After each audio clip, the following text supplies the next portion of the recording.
what's up guys? Welcome back to the channel. Today's adventure is a bit bittersweet.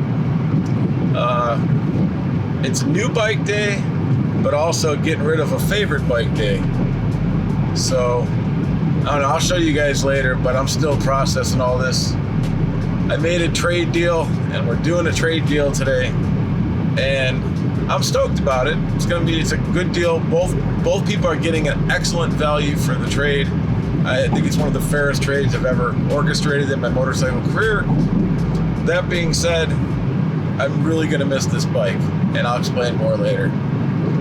So, I didn't think it was gonna be so emotional today. I thought this was just gonna be a bike trade, but I'm feeling pretty sad, man. I'm happy and sad at the same time. Like I said, it's melancholy, kind of weird. I don't know, just kind of bumming. I'm sure when the other bike's on the trailer, I'll feel a little different. But right now, this guy that's going, I'm feeling bad.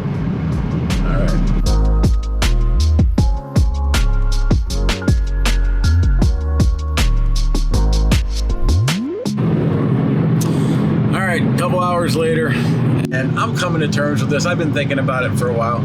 So, I don't know if you can see it back there. I don't know. I'll show you at the next gas station. But it's my Z900. So, a couple weeks ago, I rode it 200 miles, and the second 100 miles, I was in such pain because of my knee that it was miserable. My knee started to lock up, and it's bad. I need a knee operation pretty badly, and I just had no enjoyment. The bike itself is amazing. It's probably my favorite motorcycle, one of my favorite motorcycles that I've ever owned. It turns in like no bike I've ever had in the twisties. It's a 145, 150 mile an hour bike all day long. It's super fast. I had the ECU flashed.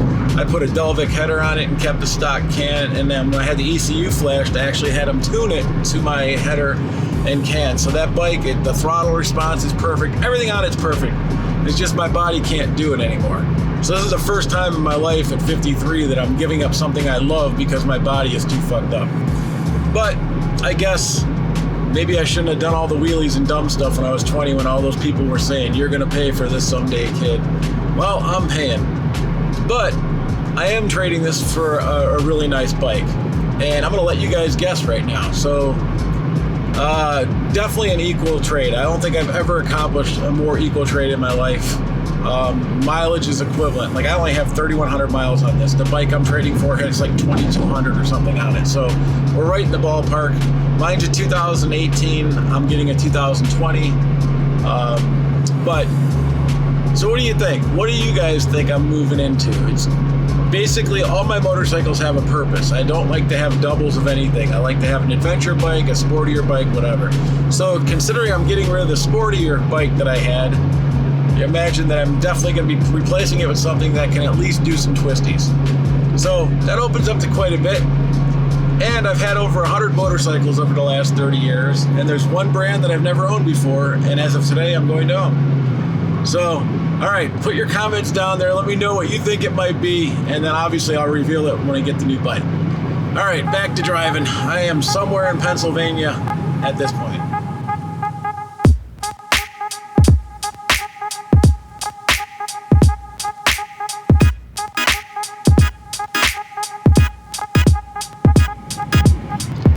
That's the other thing about my little adventures I go on. Man, you get to experience the country. And if you're not out driving around or riding your motorcycle around the country and looking at things and not just getting to your destinations, but look how much beauty there is in the world, man. Look at these mountains and stuff. And I mean, if you grow up near the mountains, I'm sure you're like, whatever, dude, it's a mountain. But for an Ohio person that maybe has some hills, I love being in the mountains, man, and just seeing them and stuff like that. It kind of gives you a renewed sense that, hey, we live in a freaking awesome place. I don't know, just things you ponder while you're driving for 9 hours by yourself.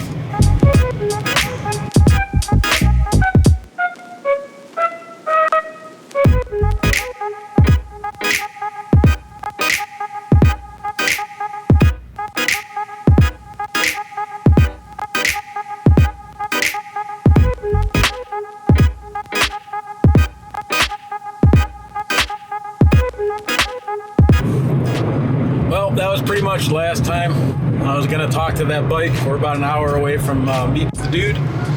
And man, I am gonna miss that bike, man. There's two reasons I'm getting rid of it. I just figured out. One, my knee, so I can't really sit on it and ride it anymore. And two, I think my maturity level has gone down since I got older, and I don't have the maturity to have a bike that's that fast. I could not ride that bike on a highway and not hit 140 some miles an hour every time I was on it. So also in the best interest of me being an idiot and over 50, I decided maybe I'll just get rid of the faster bike too. So those two things. But man, I'm gonna miss that bike. It's so smooth. It's beautiful. To me, it's probably one of the prettiest bikes produced in the last 10 years. But I guess I can just add it to the list of 100 bikes that I've owned and enjoyed, and just say, hey, that's a great bike, and let people know, like, hey, if you're thinking about one, that's a great fucking bike. Now I get to learn a new bike. So, all right, next time the camera comes on, it should be a different bike on the trailer, because I don't think I'm going to record during the transaction. That's kind of weird. So, all right, see you guys with the new bike.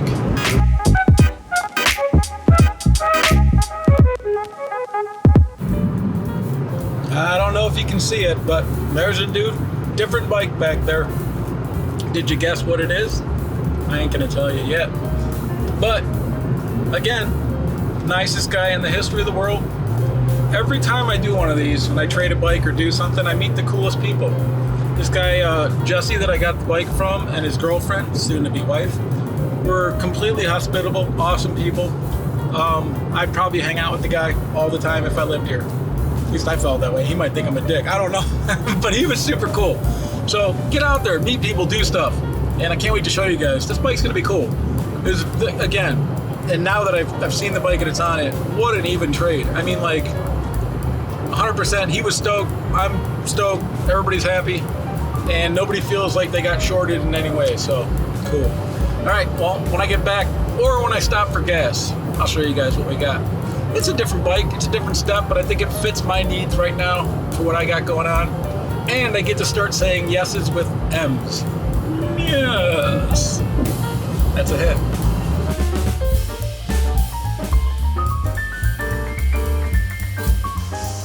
All right, so I'm gonna lose sun soon, so I guess I'll show you guys what I picked up to replace the Z900.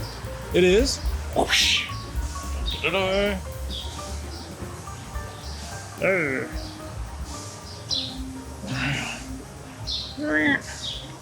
It's a little 900cc BMW, kind of a little Canyon Carver upright old man bike.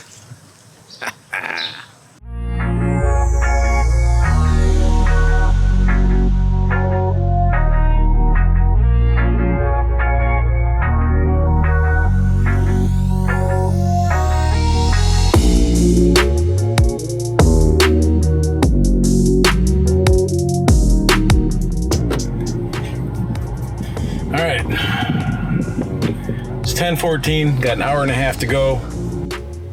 Making pretty good time, only three stops so far. But man, sometimes when you want to do a bike deal, you just drive, you go for it.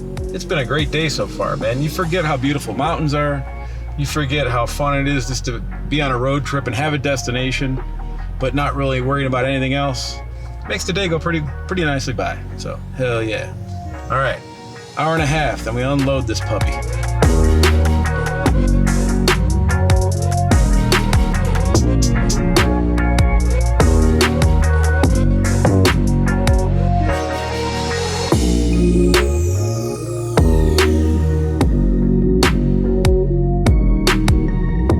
Not gonna lie.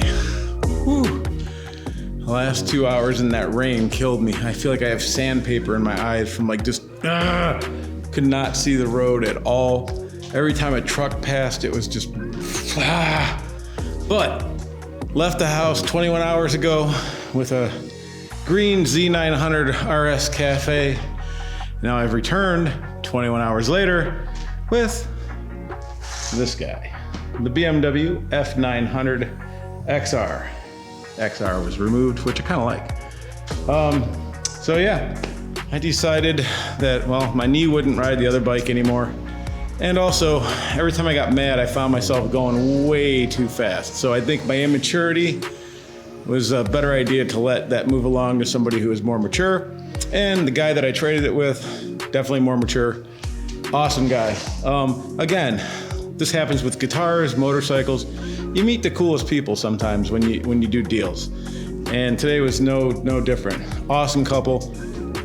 Invited them to Mid-Ohio. Maybe we'll see them out there because it was cool. They were really cool, really good time. So, all right, new bike. I am so tired. I haven't slept at all.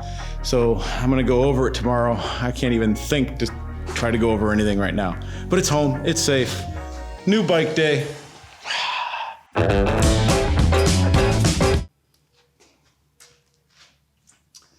All right, guys, I tried to record this last night, but I was whooped, man. The last 2 hours of that road trip, a storm blew in, and it was like 50-mile-an-hour winds and rain so hard you couldn't see anything. The roads where I were, there were no lights, there were no markers on the road. It was just like brown cement slabs. So when the rain started to hit that hard, you couldn't see lanes, anything, and yet somehow the trucks were still going like 90 miles an hour. So you'd be doing like 55, white knuckling it with the trailer behind you, and a semi would be... I've never felt like I've battled the highway more than just getting home last night. And then I tried to record this, but my eyes felt like sandpaper after being like, for 2 hours trying to get home. But anyways, we made it. I left the house at 3:45 a.m., basically 4 yesterday, got home at 12. And by the time I went to bed, it was 1. So we're about 21 hours in yesterday. But end result, we did the trade. So I think I discussed this, but there were 2 main reasons that I ended up getting rid of the green bike. One, I just couldn't ride it anymore. I used to do a lot of dumb things on motorcycles, and now I'm paying the price at 53, and my knee is just destroyed. And also, it was such a tight seating position, I'd actually get some time cramping in my fake hip too. So as much as I love that bike, and let me tell you, I loved that Kawasaki. I still think it's one of the most beautiful motorcycles ever made, period. The color scheme is perfect on it. And I'm truly gonna miss it, to be honest with you. But it was just, every bike I have, I put 5,000 miles on minimum a year. That bike was not even getting 1,000. Like I didn't enjoy riding it because it hurt too much. And then there is a second reason, and that reason is that it seems as I get older, my maturity level drops, and I just can't trust myself on that bike. Every time I'd get on it, it was such a pleasure to ride. I'd look down, I'd be going 140. So I just made the decision that maybe I didn't need that much power. That was the other thing. So, got this guy. This guy's awesome. I learned quite a bit about him. I was originally looking at the 1000 version of it, but that wasn't going to do me any good because that has 160 horsepower, more than the green bike. So I was like, nah, I don't want to go in that direction. So this has the handling. It has the BMW handling that they're famous for. It has a nice 900cc motor that's supposed to be pretty docile around the city, but once you get up in the revs, can kind of kick it around in the twisty roads. I think it's around 104 horsepower, top speed of 120. So it's, you still have to behave yourself, but it's not that much that you can get kind of crazy. So I'm really excited about learning about this thing. I got some plans for it. I'll bring you guys along. But hey, another new bike for this year. So first Harley this year and first BMW. I guess we're moving in new directions. So, all right, there you have it, man. Brand new bike day, BMW F900 XR. And like I said, we'll get into it as soon as I start learning about it. So if it works, it ain't dumb. Thanks for watching. And I got some really cool videos coming from our trip that I was just finishing editing. So watch for those as well. Thanks, guys.